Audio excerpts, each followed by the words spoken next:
Welcome into the NBA Morning Deuce. It is Wednesday, January 20th. There is a new president in the White House.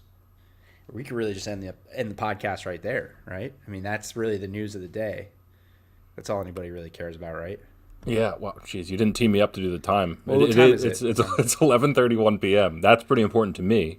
But yes. Yeah, the new president is very important. Yeah, big day. I'd like to talk basketball, though. That's all we're going to talk. I mean, okay. I got to bring it up. I can't not. No, you said we should just end the episode, but I'm right. Yes. Happy Inauguration Day to everybody. A couple things to address off the top before we get into any basketball. One is, for those of you who are probably wondering all day today, where are the boys? Where's the deuce? It was hard this morning. I didn't have my daily deuce. I'll be transparent with you. I could make up something and be like, that we had a problem and we didn't have a show and this and that. We called a last-second audible and said there's 2 games. Neither of them are very good. We're not doing a show tonight. That's pretty much what happened yesterday.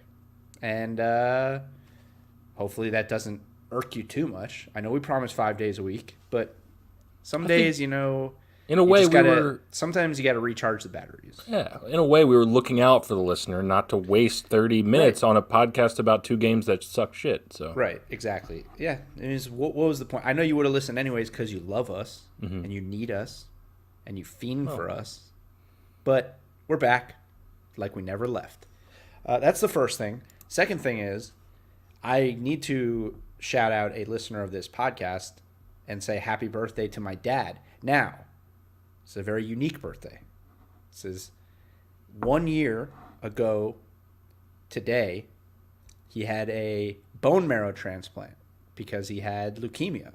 And he is 1 year since that. When you have bone marrow, they take out all your old blood cells. And they replace it with new bone marrow, new blood cells. So he was reborn a year ago today. And he's cancer-free.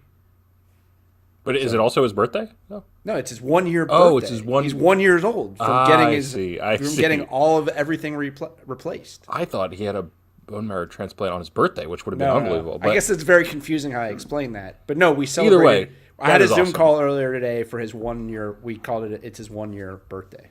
That's fantastic, man. He was reborn 1 year ago today.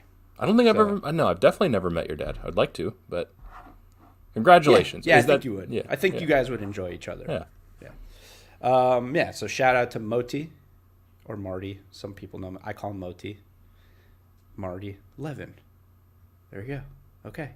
All right. Let's talk about the NBA.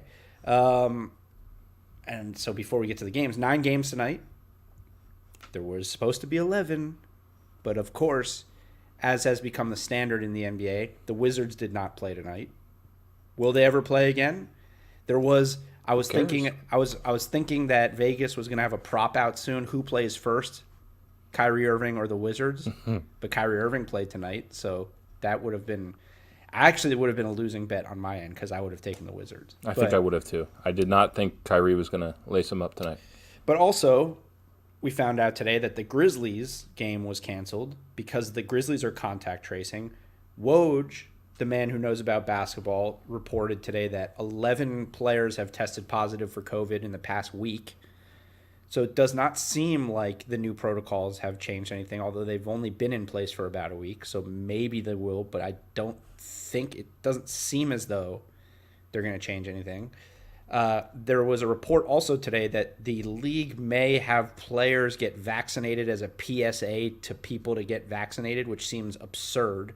Which just seems like an excuse for extremely healthy, rich people to get vaccines when old people and at-risk people can't get it. But hey, who am I to say? That's actually insane. I did not know that.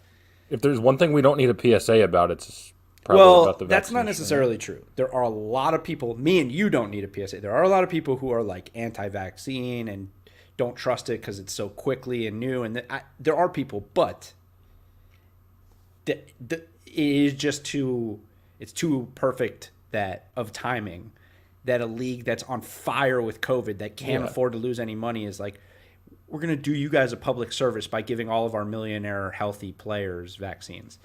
A little bit, not a big fan of it if it does happen that way. but we'll see. I don't think so. It was just a report that they're considering that. Kind of blowing my mind.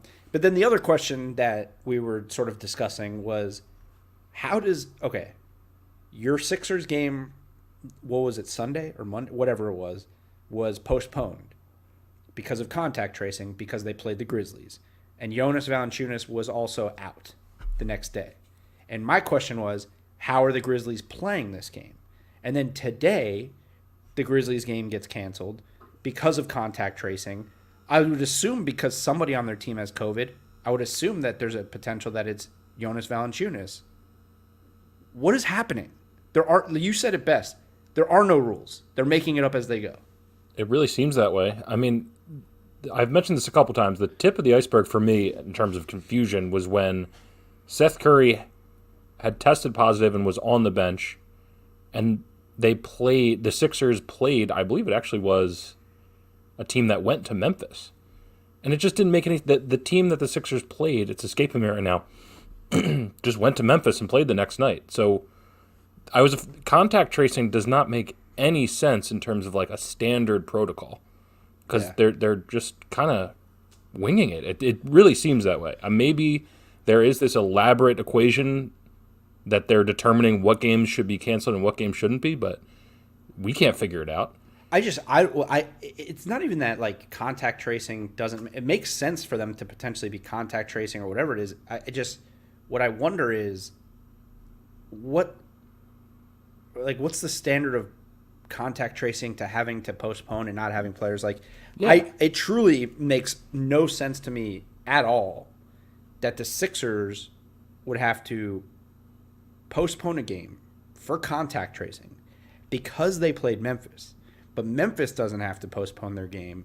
But then a game later has to postpone their game, meaning somebody probably played with COVID, and the Sixers were playing against that guy who had, it's just like, what's the standard? What you just described is completely illogical. Like, so what rules are there that are making them go against logic in general? I don't get it. Yeah. Why would Memphis play that game? So it doesn't seem like the NBA is any closer to figuring this thing out. They're powering through. We had some good games, some bad games. Now they're putting security guards at half court so guys don't hug each other. That's going to accomplish a lot. The issue is clearly not guys hugging each other. Yeah, come on. What are we doing here? Like, do they really think that the issue is more guys talking to each other after the game and not guys rubbing up against each other for 48 minutes and breathing on each other, or just being together on a bus or in a locker room or on an airplane or any of the come on. Don't insult at this my point. It's all intelligence. smoke. At this point, it's all smoke and mirrors by the league to try to make it seem like they're trying to fix it, but they're not actively trying to fix it. No. And I hate to say it, being an NBA podcast and being an NBA fan, but the way to actively fix it is to postpone games for a while and figure this shit out, or let it calm down and then implement the new stuff. Mm-hmm. But they're not going to do it. So, all right, that's my COVID rant. Let's talk about basketball. Kyrie Irving returns to the Nets after 7 games off. He returns to the Nets after James Harden and Kevin Durant run wild through 2 games and beat the Bucks and look like an unstoppable tandem. Kyrie Irving returns to the Nets, and they lose in double overtime to the Cleveland Cavaliers. Joey, I've got a stat here that is not verified, but I am so certain it's a record, it's not even funny. Okay. A double overtime game, and your team scores 10 bench points. Okay, how is that possible? How? Joe Harris had 6. Reggie Perry had 4 points. And I can give you one reason. Your boy TLC went 0 for 6. Yeah, I mean, your boy Bruce Brown didn't take a shot. Yeah, they also only played 7 guys. I know. Bruce Brown only played 7 minutes. Yeah, let me tell you this. Steve Nash is going to have to figure that shit out. Mm-hmm. But, look, we knew that this team was not going to be good defensively. You can't, I don't care if it's double overtime, the Cavs can't score 147 points. That is absurd. But I tweeted this, and everyone was wondering this. The more concerning thing to me Well, the defense is very concerning, and the minutes are very concerning. I mean, even in a regular season game, I know it's double overtime, but KD can't play 50 minutes. Yeah, come on. I mean, we know he's healthy. He looks healthy. James Harden played 50 minutes. That's Steve Nash. He's a rookie head coach, and he's also a player who probably is like, I could have played 50 minutes like you. Mm-hmm. So he's going to have to figure that out because those three guys, Jeff Green, playing 45 minutes. Like, that's wild. It's not even that you can't win that way because you should still beat the Cavs. It's just like not sustainable over a season to potentially like go to overtime games and have your guys play this many minutes. Especially a guy with like Durant coming off such a serious injury. Right. So there's that. But the concerning thing to me, which we're going to have to figure out, Kyrie Irving, 28 shots. Kevin Durant, 25 shots. James Harden, 14 shots. So Kyrie sits out for 7 games, hasn't played in over 2 weeks, comes back and takes 28 shots and doubles up James Harden's shots after they just beat the Bucks and played great over 2 games. Because it's just like, and people will point to Kyrie going 15 to 28 and scoring 37 points, but I don't care, man. Kyrie has always been a scorer who could score points on losing teams. This is not that is not a formula to win. Giving up the points, they're going to have to figure out, but they for sure know that James Harden shouldn't just take 14 shots. Yeah, I mean I'm almost wondering if James Harden took a step back because he knows how volatile the situation is. Maybe like he had a triple double. Yeah, no, I mean in terms of just number of shots, but I remember he had some social media posts where he's like, we don't even have 11 back yet in terms of Kyrie. So like, I'm wondering if it's on his mind, like, which would be pathetic, if he feels like he has to, as one of the greatest scorers ever, he has to dial back his shots to coddle Kyrie Irving into feeling okay. But it just doesn't. I mean, in what world is Kyrie Irving taking twice as many shots as James Harden? More shots than Kevin Durant. Yeah, I mean the best scorer on the planet. Come on, one of the best scorers in the history of the game. And he only tacks on 3 assists. And also, by the way, end of regulation, Nets had the ball. Who tried to take the shot? Kyrie Irving. He got called for an offensive foul. They reviewed it, determined it wasn't an offensive foul. There was a jump ball with 1.5 seconds left. There was no time for anybody to do anything. The point still remains, James Harden and Kevin Durant are on the floor at the end of the game with a chance to win it, and Kyrie Irving is the one with the ball in his hands. That's a problem. That reeks to me of let's try to make sure Kyrie is happy and satisfied and buys in here, this is a grown-ass man on a team with championship aspirations. Kevin Durant has to take that last shot. I mean, come on. And I think Joe Harris is going to be extremely important to this team. And those last 2 games, he looked super comfortable. He looked like he fit in so well. They found him. I told you, he was taking some of the most wide-open shots that I'd ever seen him take. I mean, he didn't shoot the ball well, but also just like he's not going to get as many touches. He just didn't look like he was as much a part of it. And now I'm not saying Kyrie should take a backseat to Joe Harris, but I mean, in some respects, sometimes maybe he should because he's the best shooter on the team. Yeah, 10 shots in 42 minutes? That's not a good recipe at all. Right. So it's not panic. It's one game, yeah. It's not panic mode, but it's the Cavs, dude. Mm-hmm. Like, you should beat the Cavs. The line was -10. Yeah. And it's the Cavs with some new faces, like trying to work things in. Like Jared Allen got 31 minutes, Taurean Prince 32 minutes. Like they're also missing Darius Garland. Like this is even the Cavs at full strength. Yeah, we got Richie Morton in the he's not even in here. Don't even worry about Richie Morton. Jared Allen, or I was going to bring up Colin Sexton anyways, but he's not even in here, so don't worry about it. But Colin Sexton he had 42. He put the game into double overtime. He's playing great. He's been playing great all year. This was his first game back in a while. They were playing really good before Colin Sexton and Garland got injured. So, yeah, I mean, he's having a great year. 16 and 29. I mean, the biggest difference for him is he can shoot now. Last year he couldn't shoot. But he's a beast. I tell you, they're gonna miss Jared Allen, man. I think so, man. It looks like the Cavs are already benefiting from him.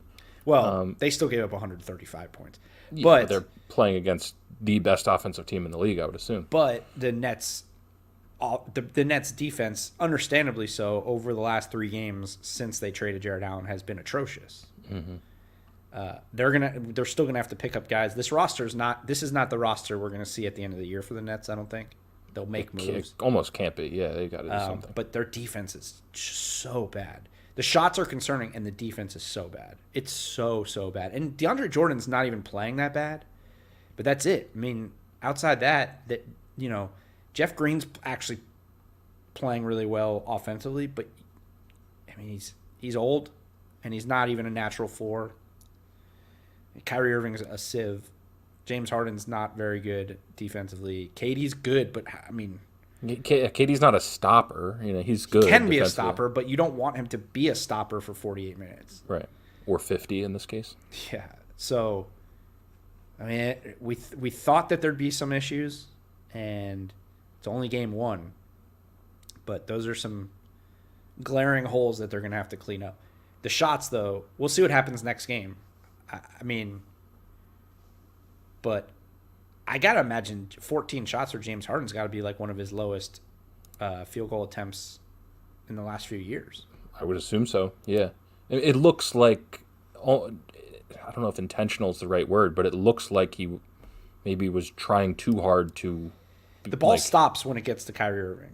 That's something I noticed. But that's part of it. It's just like, I don't know that he was like taking a backseat to Kyrie to placate Kyrie, because, like I said, I mean, he's had double-digit assists every game.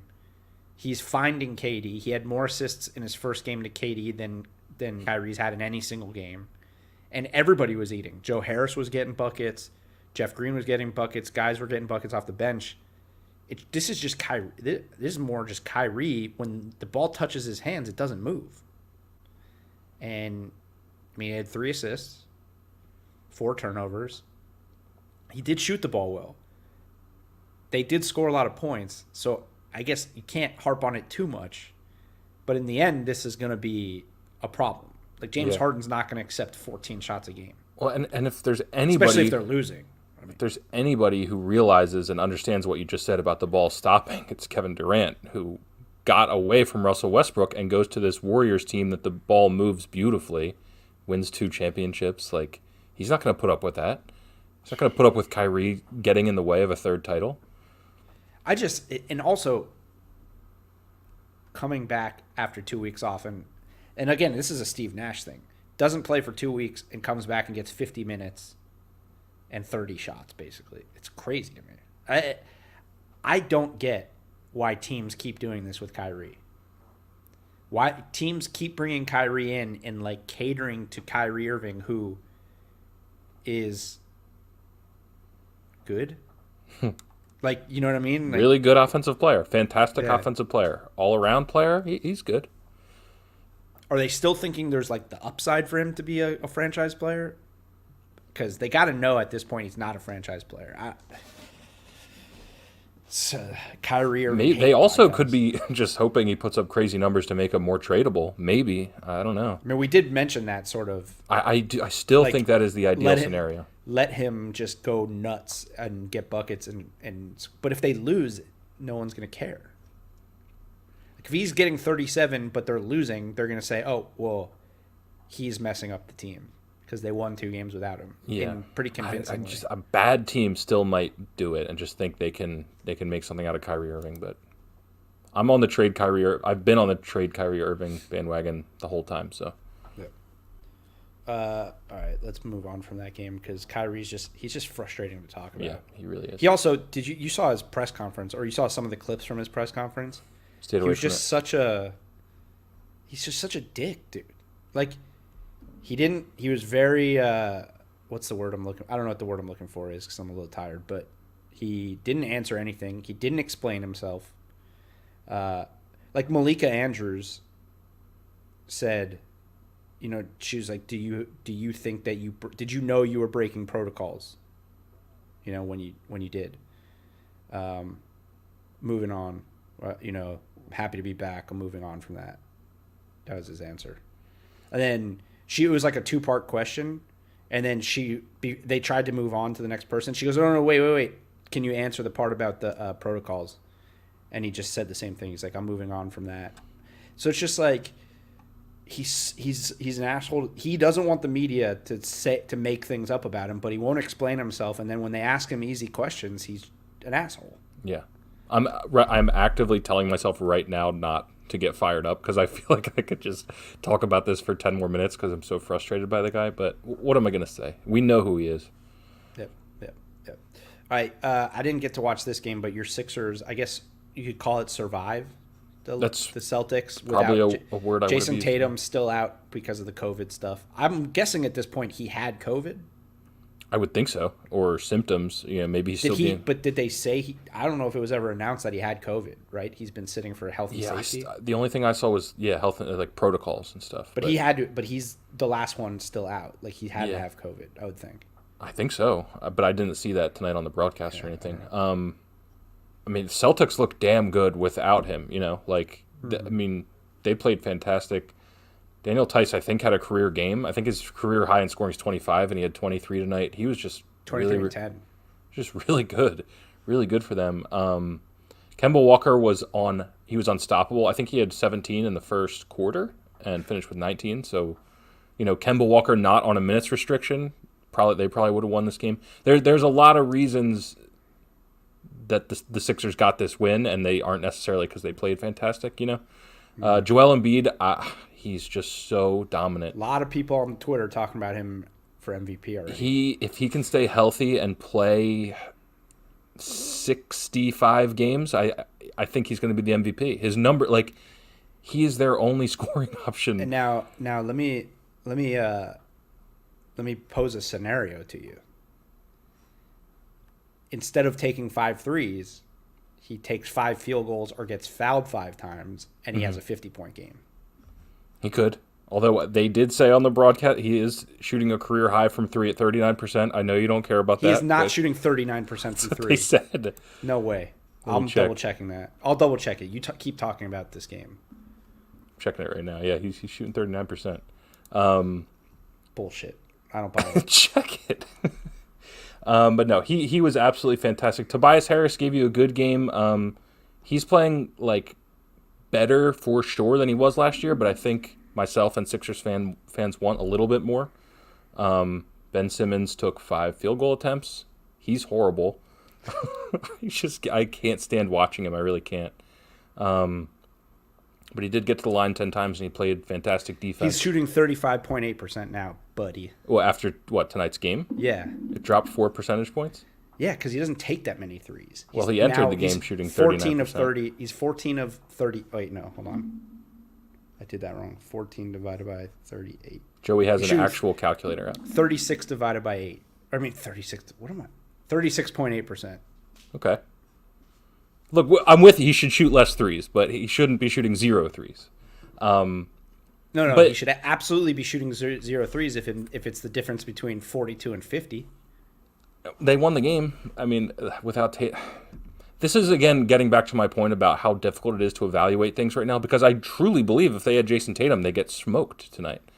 This is again, and I'm going to harp on this forever until he stops shooting threes. This is like saying, well, if Shaq would have taken would have had less points in the paint, but went 1 for 5 from 3, it would have been okay. That's how dominant he is in the paint. I guess, he took 21 free throws. They can't stop him. I know. Why is he taking any threes? Makes no sense. He could have 50. They're trying to space the floor a little bit because they have. Obviously, it doesn't need to be when he can get the ball in the paint. You're trying to space. Hold on. No, wait. You're trying to space the floor so that he can be in the paint. Him spacing the floor does not help him be in a position to score where he's best at scoring. I think spacing the floor also helps their shooters. When the floor is just spaced in general, that opens up more shots for Tobias Harris, Danny Green, Shake Milton. But Put the ball in Joel Embiid's hands. I know. Space the floor and put the ball in his hands. I will die on this hill that he's literally unstoppable. He does not need to be taking threes. They're unnecessary. I don't think we're going to meet in the middle on this one unless we say 3 is okay. But yeah, this is just. I mean, the Celtics are without Jason Tatum, so we can't really take too much away from a nice Sixers win here. Well, what you can take away from it is Joel Embiid being dominant in everything other than shooting threes. I'll take it. He is having a great year. What was he averaging before this game? 25, so he's probably averaging like 26 now. Yeah, I mean, if they keep playing well, he's definitely going to be in the mix. A lot of people starting to talk about him as defense or MVP already. I don't know if he can sustain it. And it's going to really, truly depend on their record. You know, if they finish first in the East, I think he's or top 3. Yeah, I think I think if they finish top 3 in the East, he could definitely get it because I don't think anybody expected them to be that high. I think most people expected them to be around 5 or 6. Yeah, because the East is pretty loaded this year. Now, again, how much can you take regular season records into account this year with everything that's going on? Like, will they matter as much, which may actually play into his benefit? Like, if he just has a great year and people don't care about records as much, maybe it'll help. Yeah, it could. I mean, I've said so many times on here, the Sixers, it's all about the playoffs this year. I mean, an MVP for Joel Embiid is awesome, but can they at least get to the Eastern Conference Finals and prove that this core works? I don't know. And that's really what I'm looking for in this season. Yeah. I will say I saw the highlight where Jaylen Brown hit a jumper over Ben Simmons and then said he was too small. Yeah, that was... which backfired quite a bit for our guy, Jaylen Brown, because they lost. He played well, but yeah. You can't, well... He was actually very feisty all game. I don't think he was happy with... Not very efficient. He was upset with the refs early, and it actually seemed to bother him throughout the game. Not efficient. 3 of 6 from the line. I would imagine Ben Simmons probably frustrated him. Probably, yeah. I mean, Ben Simmons is a great perimeter defender. Very good, yeah. Actually, yeah, he's great. He's a great perimeter defender. I have to give him that. Yeah. But yeah, you can't do that kind of shit talking, and then lose. No, especially like he only scores. I mean, he had a nice game, but it's not like he was going ballistic. And no, you have to win. Yeah, you can't do it. You have to win. It's just not a good look. All right, elsewhere in the East, let's see, the Heat. Heat win their. You know, it's pretty crazy. 2 games in a row for the first time this year. I would argue that they've been hit hardest by COVID. That might not even be an argument, just because maybe the Celtics. Dude. Yeah, I mean the Celtics, the Sixers were hit pretty hard without Jimmy Butler for this long has been brutal. Well, Tyler Hero's also out. He has a neck thing, not a COVID thing. Okay. I thought that was COVID related. No, he has a neck spasms or something. Okay. So he's only been out for 2 games. But yeah, I mean, you could say that, but I don't buy that, dude, because they should still, like, they got blown out by Detroit the other day with Bam. Like, that's unacceptable. And even before Jimmy was sitting, they would win a game, lose a game, win a game, lose a game. And also, they still, even with the win against the Raptors tonight and the win against Detroit the other night, 18 turnovers in each game, 22 the night before or the game before against Detroit, they still lead the league in turnovers. So it's rare. It's great. They need to string together wins to get back, into like a winning mode. But they're not going to be a top level of the East team if they turn the ball over 17 times a game. It's just not going to happen. It's so bizarre because normally, like, it's not even like they had that much turnover. Like they changed some pieces out, but why a team like this is all of a sudden turning the ball over so much is very confusing. I can't even figure it out. I watch the games, and I'll harp on this. I've said it a million times. The lobs, when they come off the pick and rolls and they have the bigs sort of backtracking and playing off to try to play their guards come off the pick and rolls, and when the bigs are sort of playing in the paint, they probe to try to get them to come up, and then they throw the lobs up to Bam and Precious. They turn the ball over 2 or 3 times a game automatically on that. Now, they get it a couple times a game too, But I think teams know it's coming now, and they turn the ball over at least a few times a game on it. It's super frustrating. And especially because most of those times it's Goran Dragic or Tyler Hero who can just put up a floater over a big and score. Yeah. I do think the Heat's offense last year was so unselfish. There are times this year where they're just way too unselfish.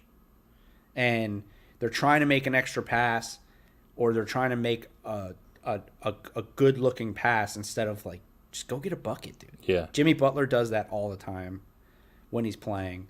Other guys do it too. I mean, Kelly Olynyk probably playing too many minutes. They need to make a move.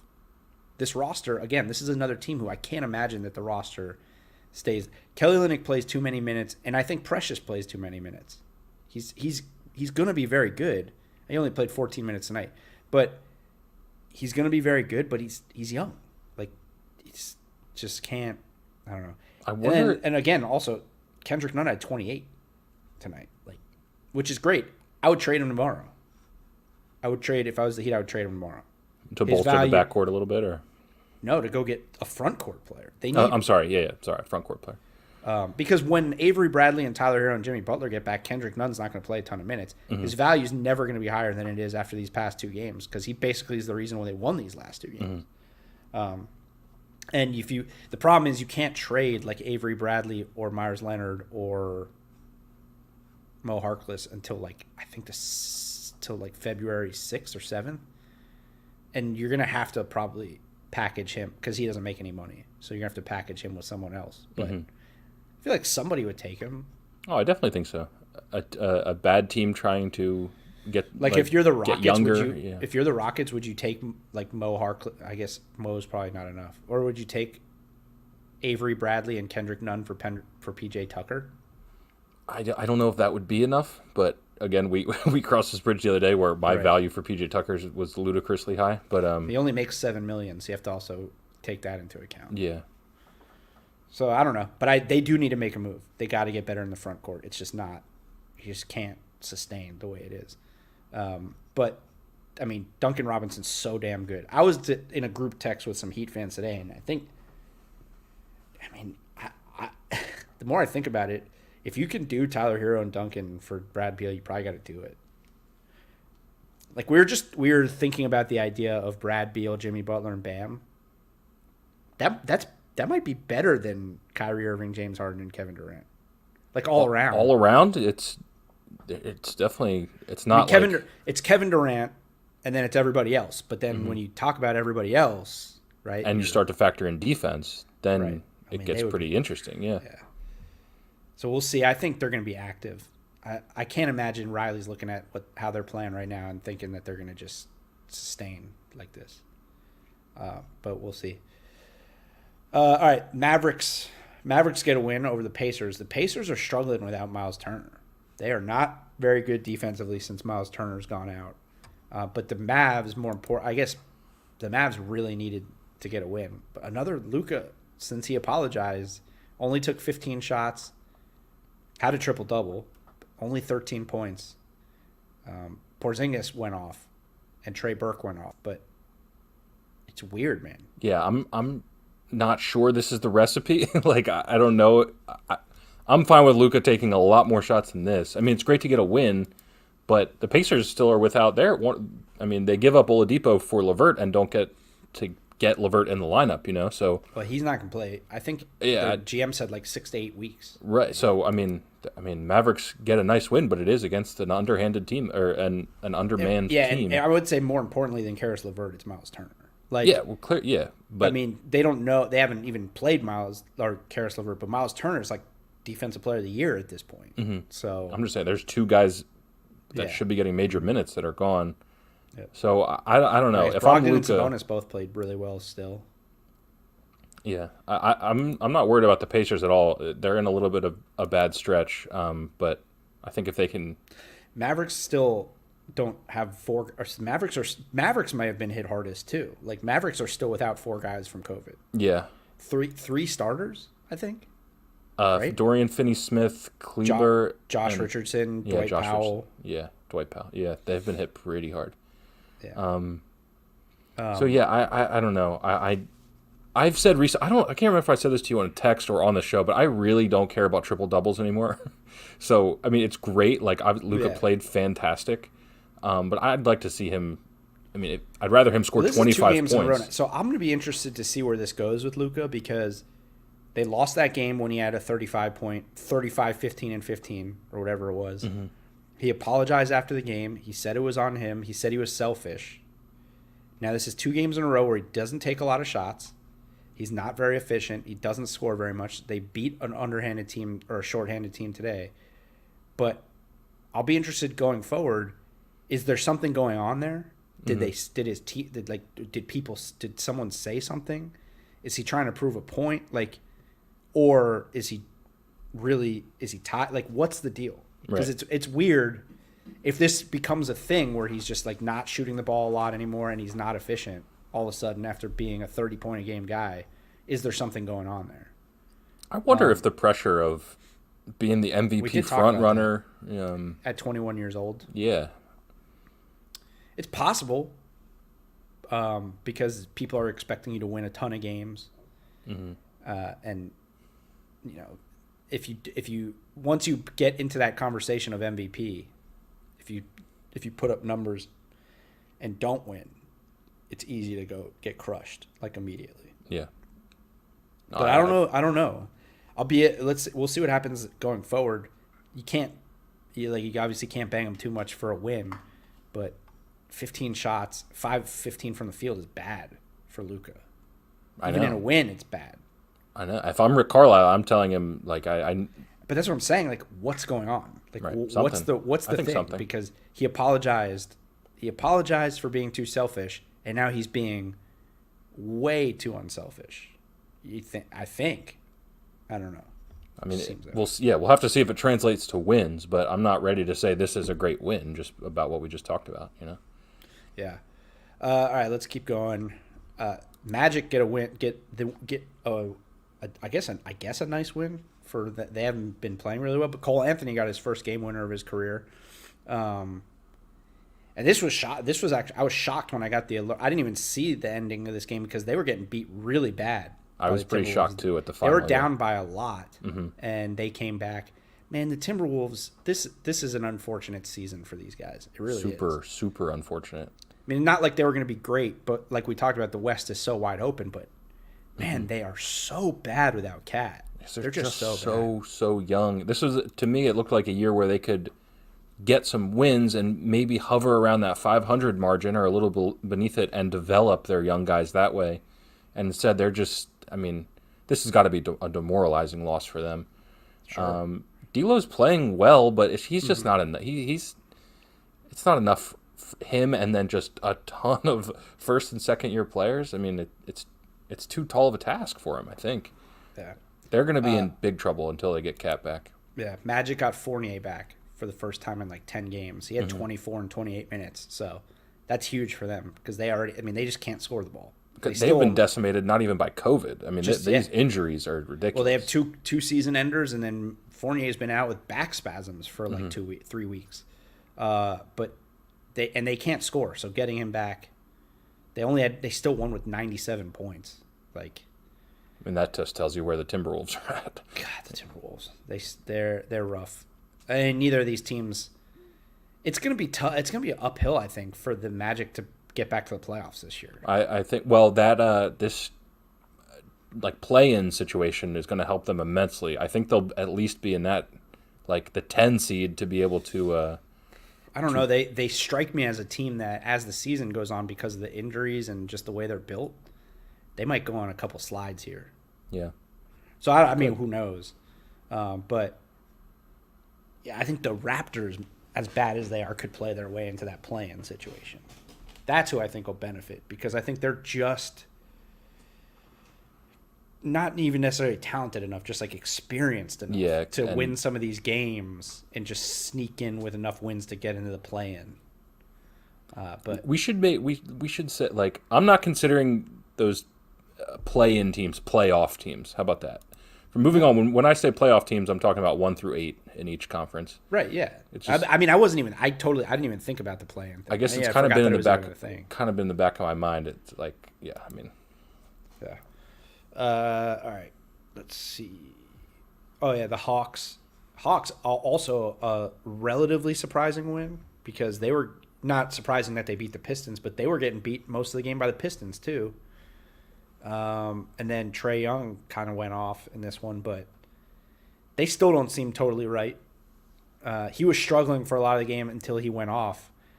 But, I mean, they barely were able to beat the Pistons when John Collins had 31 and Clint Capella had 27 and 26. And 5 blocks. Clint Capella had the game of his life, which I feel like if that happens, you should beat the Pistons by a lot. Like, it's just a weird looking box score with the numbers that the Hawks put up, and then they scrape past Detroit.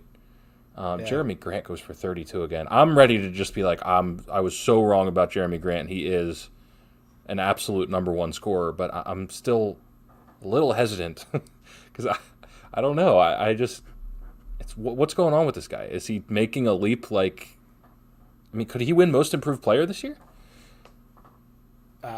Yeah, absolutely. Yeah. I feel like he's got to be the front runner right now, like the actual front runner. Mm-hmm. Well, what did he was averaging 12 points a game last year. Yeah, and he's hovering around 25. 25, yeah. Well, and he had 32 tonight, so yeah, he absolutely could. And I think also based on everything with these awards is perception, and the media, a lot of people, including us, crush the Detroit for giving him $20 million a year. Mm-hmm. So a lot of people are going to be like, "Well, I was wrong, so let's give him an award."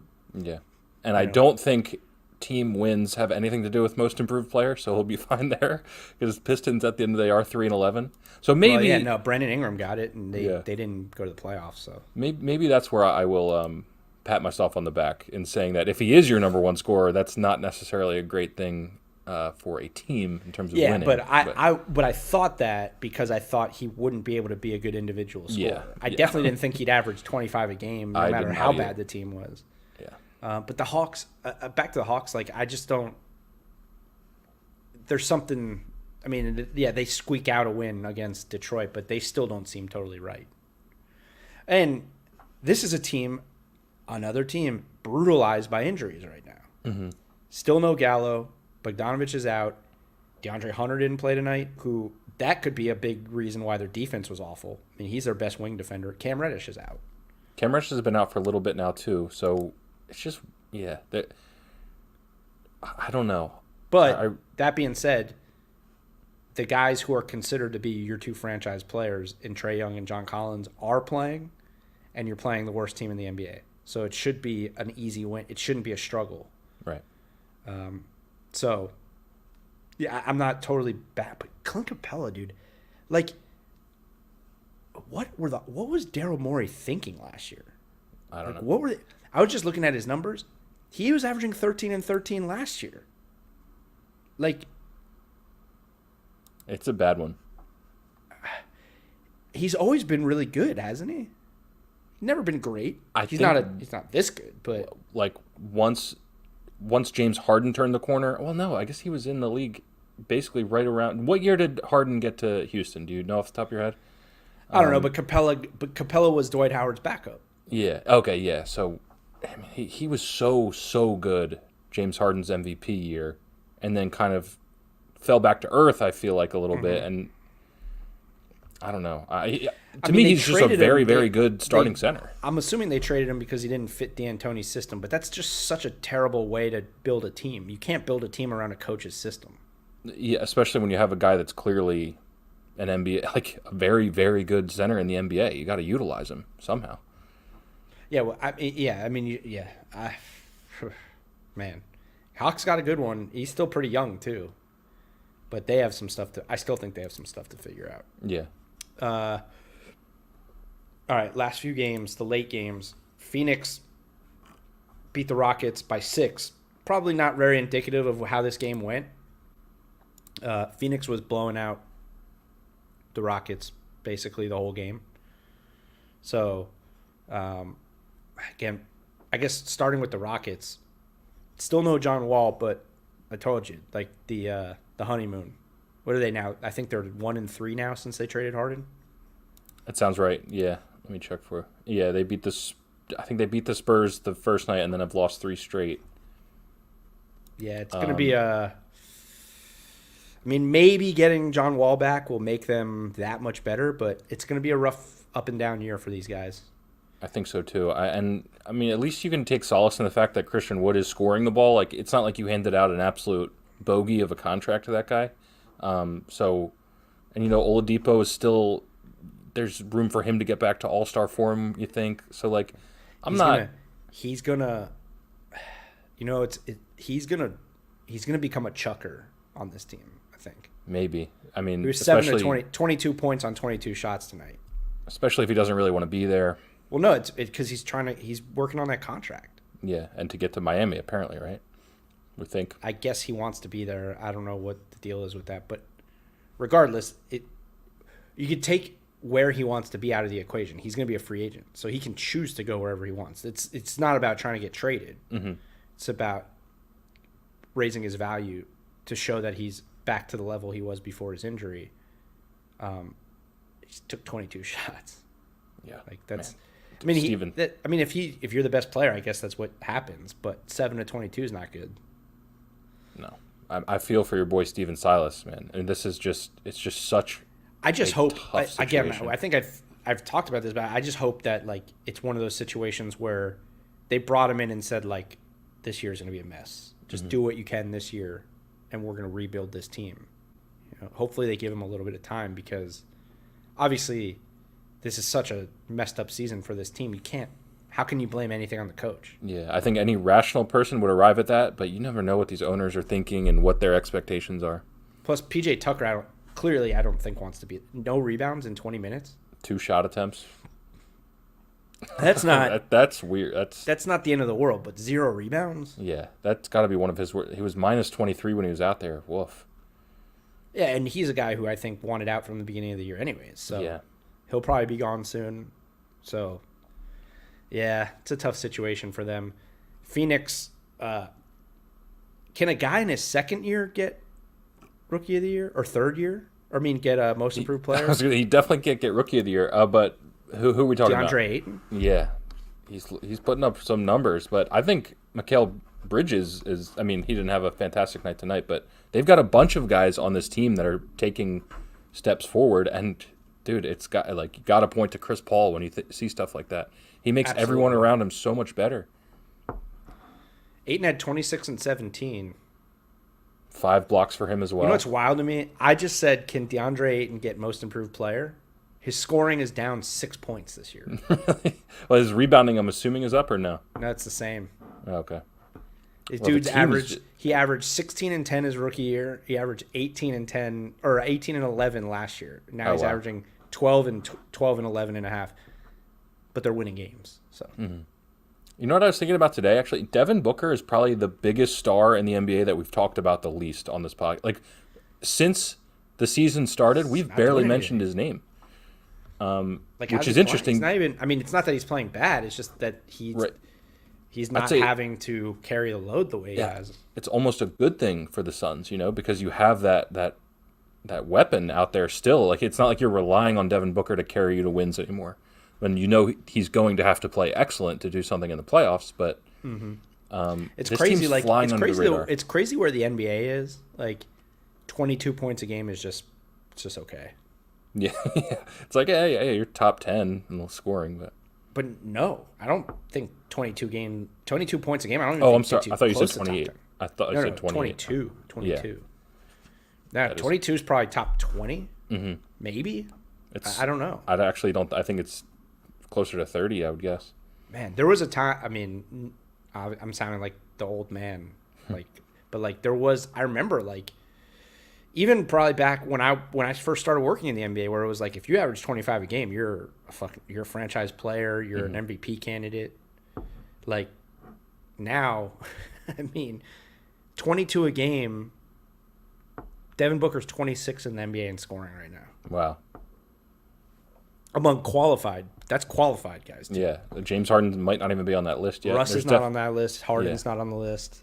Yeah. It's so wild. What a crazy. You know what else is pretty crazy? I don't know where it ended up. I don't remember where it ended up. But just in terms of talent evaluation and showing that like there is a way to like build teams like without having to load up on draft picks and trade away all your good players. At halftime of the Heat Raptors game today, the 4 leading scorers were Duncan Robinson, Kendrick Nunn, Fred VanVleet, and Terrence Davis. Wow. None of them were drafted. That's pretty wild. You know what I mean? So I'm just saying, like, all these GMs are trading away all their franchise players and getting all these first-round picks to try to rebuild their franchises. Meanwhile, these other teams are they're just finding these random guys who... I mean, it's kind of like this chicken or the egg thing, but I think player development is like, you can't measure it, so it's difficult. Like, you can measure how many lottery picks a team has, but you can't really measure how good at player development teams like the Heat are. There is player development, but you can only develop a player so much. Like, there has to be some level of like, I see something in that guy. It's absolutely in tandem, you know, the talent at the point when you acquire him and how you develop him, for sure. But it's like this formula that only the really good teams have figured out. Calvin's back. Calvin says he's not impressed with his Suns. Come on, Calvin, we love your Suns. Yeah, I think the Suns I still think the Suns are the second best team in the West right now. I'd be interested to know what he's Utah not is probably with. Playing the second best, but I think the Suns are the second best team. Like, I would take the Suns over just about anybody. I mean, Clippers are still playing pretty well, but not convinced. So I guess on that team still. Paul George, quietly MVP type season right now too. As of yesterday, he was 50-50-90 on the season. So let's go to that game. I mean, I don't really have much more to say about the Suns, although, Calvin, you should be impressed with your Suns. They're better than they've been in a really long time. Clippers, they beat the Kings. Kings. But again, here we go. Oh, that was Kawhi. That's Kawhi. Kawhi had 32. Paul George, 18 of 14. Yeah, there's not really much to say about this one. It's hard to talk about the Kings. Yeah. I mean, the Kings' defense is the worst in the league by a country mile, and it's just like, what the hell? Well, maybe not like net rating, but just points per game allowed is laughably bad. But yeah, I mean, you're just not going to win when you don't play a lick of defense like these guys. It's just a matter of time until they promote their co-head coach, right? Yeah. It seems like and take Luke Walton out behind the shed. Man, you know who needs... I shouldn't say it. No, I'm going to say it. I watch all the Heat games. And the Heat, to their credit, and maybe sometimes to their detriment, they have a tendency... They hire anybody who's been with the organization in the past, they hire them like for life. They'll give them some type of role. Mm-hmm. And I guess we're not talking about the Kings and the Clippers, so I'm going to... One of their first head coach ever, I think, Ron Rothstein, or one of their first head coaches ever. Now I'm blanking, but I believe he was the first head coach ever for the team. Okay. Then he came back. He was an assistant on the championship team. Like, he's been with the organization forever. I mean, he might be 90 years old at this point. But he does their halftime. He does their pregame and their halftime shows, and they do this segment where he's like running the telestrator, but he's not running it. Like, someone else is pausing it and playing it for him. And he doesn't know, guys. It's got to be the worst, 4 minutes of television on any network. It's so bad. And I text my guys that are Heat fans every game. I'm like, they got to do something about this Ron Rothstein situation, because he's brutal. Like, he's circling a guy literally in the middle of his breakdown. He circles Norm Powell. He's like, not sure who that guy is, but anyways, roll it. Oh, no. Just like, oh my god. It's like, wait, pause it, play it, pause it. Well, you see right? No, wait, pause it. Is it a bit, or is it definitely not a bit? No, he talks that way too, but at least when he's not trying to break down film, it's not as brutal. It's brutal. It might be time for some reshuffling down there in Miami in terms organizationally. Yeah. They poof. What brought us to that? You said Luke Walton was going to get taken out behind the shed. Oh, okay. I understand now. And I'm just talking metaphorically speaking. Let's be crystal clear about that. The exact text I sent 2 games ago was, I think it's time to take Ron Rothstein out behind the shed. So, yeah. Hey. Good segue. I wish if we could have segued that straight into the Heat game, but we already broke down the Heat game. Yeah, it's been a great career. Yeah. This is just local broadcasts are brutal. Oh yeah, tell me about it. They're all brutal. They're all just bad. I mean, it's all just like, yeah. Last game tonight was the Spurs and the Warriors. I don't have the scores pulled up. I'm getting there. Second. 121 to 99. Golden State won. It's weird, man. I keep looking at these lines and thinking like the Warriors were favored, and I guess it makes sense. But I didn't think. I thought the Spurs had a chance to win this game. Yeah, so did I. But they did shoot 12.1% from 3, which I think did them in. Yeah, that's not good. I mean, you're just not gonna. It's not gonna be a close game if you shoot 4 for 33 from 3. So Patty Mills 0 for 7. Jeez, yeah. Wiseman with another good game. It's gonna be a battle for Rookie of the Year this year, huh?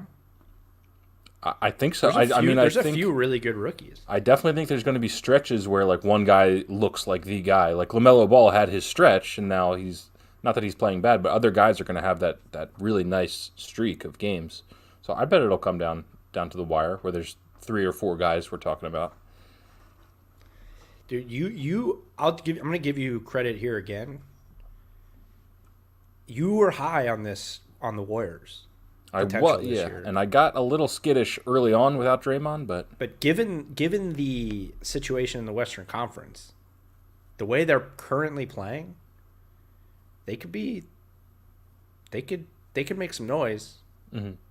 I mean, in terms of like maybe creeping their way up to that top half of the West.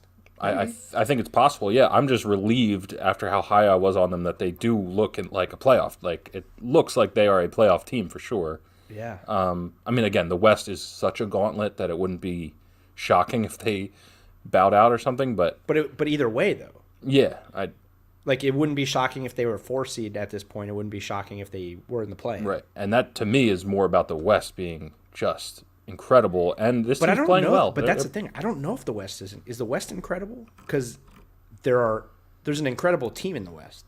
Mm-hmm. Well, and then there's an incredibly talented team in the West, but then everybody else seems pretty. Well, I don't know. Like I know that Denver and Dallas are excellent. I just feel like they haven't hit their stride yet, and we know Utah is what they are, and they're going to be really good. Phoenix looks fantastic. So I do think the West is really tough still. Interesting. Like in terms of depth, in terms of top to bottom, I do think it is much, much tougher than the East. Because do you? I do. Yeah, I kind of do. Because look at the bottom of the East is always horrible. I'm talking. Yeah, like if we're just looking at like the mid tier for each conference, I think the West is much stronger. There's 6 really, really good teams in the East, though. Like convincingly good. Like if they were in the West, they'd be a playoff team. I'm with you. But then when you go 7, 8, 9, 10, 11, 12, I think if you look at that, compare the conferences. Here's where my thing is with the East versus the West right now. I am wholeheartedly convinced that if Philly, Milwaukee, Boston, Indiana, Brooklyn, or Miami, who's not playing well, or Miami when they're healthy, would be a playoff team in the West. I am not 100% convinced that San Antonio, Portland, Golden State, Memphis, Dallas would automatically be playoff teams. I guess they would, because they would be 7 or 8. Yeah, I do. I think Dallas would be for sure. But yeah, but I'm not convinced that they would be. It's probably closer than what I just said. I'm not convinced that any of those teams would be better than any of those 6 teams we just named. Yeah, I'm not definitive on that. Yeah, I don't know. It's interesting. I think part of the reason why there's such a logjam in the West is because those teams from like 4 to 12 are not as good as they've been in the past, or at least are not as playing as well. They could obviously, like, Denver should be much better, Dallas should be much better. They could separate themselves and be like and change things. But right now, the way everyone's playing, they're all not playing as good as we anticipated. Part of that is COVID for Dallas, COVID for Denver, injuries for Memphis, injuries for the Blazers. Everyone's a mess. Yeah. This whole season. The league is a mess, man. Yeah. But, yeah. So, all right. I think that's it. I think so. Did we cover? Yeah. Well, that's all the games. We didn't really talk about the Spurs Warriors, but what's there to say that hasn't already been said? Yeah, not too much. Steph Curry's awesome. That's for sure. Now, tomorrow night is tomorrow night. It's only a 3-game slate, but Lakers, Bucks. Got a couple. That is a good one. That's a right banger. There. It's a good one. And let me tell you something. What? What's that face? Why the frig is Milwaukee favored in this game? Because they're at home? I don't know. I guess. Oh, jeez. Hammering that bad boy. Yeah, my God. And let me tell you something. Knicks Warriors is fun. I don't know why. There's something about the Knicks. I just want to watch them this year. Yeah. And the Warriors are playing good basketball. We're just not totally sure if the Knicks are garbage, are we? I'm just really not sure. Like, they're like... I don't know what they are. Yeah. I like watching Emmanuel Quickly. I like watching Julius Randle. Mm-hmm. I love watching Obi Toppin, too. He's an absolute freak. But they're not a fun style of basketball. They have fun players. Yeah. They have a psychotic head coach who's a genius. There's just something about him where you're like, I think you're watching him to see when's the train wreck going to happen. That makes sense. That's part of it. You know, it's just like watching a car crash or something, like, or when you're driving by. Yeah, like if you could watch it in slow motion, you would for sure. Yeah, it's like watching. Yeah, that's what it is. It's like watching NASCAR crashes, like on repeat. Like you're just waiting for it. Yeah. The cars are driving. We're just waiting for when the Knicks car crash is going to happen. Maybe it won't. Maybe now's the time. But I gotta assume that until James Dolan is not the owner, the basketball gods will not allow the Knicks to be successible. I think that's fair. I think which is unfortunate for everybody else who's part of that organization, but it just is what it is. The guy's a scumbag. Zion gets to play on national TV again tomorrow night. So that's a good game too. Pelicans, Jazz. There's 3 very good games tomorrow, I would say. Yeah. So we will not skip tomorrow the way we skipped the other night. I see you smiling. There must have been It's a comment I don't appreciate. So this is a good comment. Kanu? I don't know. He's probably a douchebag if he has a. Does this person know you? No shot. Well, maybe they do, and it's a burner account. It could be. All right. Well, but they would like me to shut the fuck up. Joey, I don't think Alex cares. Who is this person? I don't know. But our names are on true. The screen right now, so. Yeah. All right. Well, Kanu, thanks for the laugh, homie. Don't know who you are. Yeah. Sure. Keep watching. Appreciate it. All right. We'll see you guys tomorrow night. Probably towards the end of the Warriors-Knicks games. Later.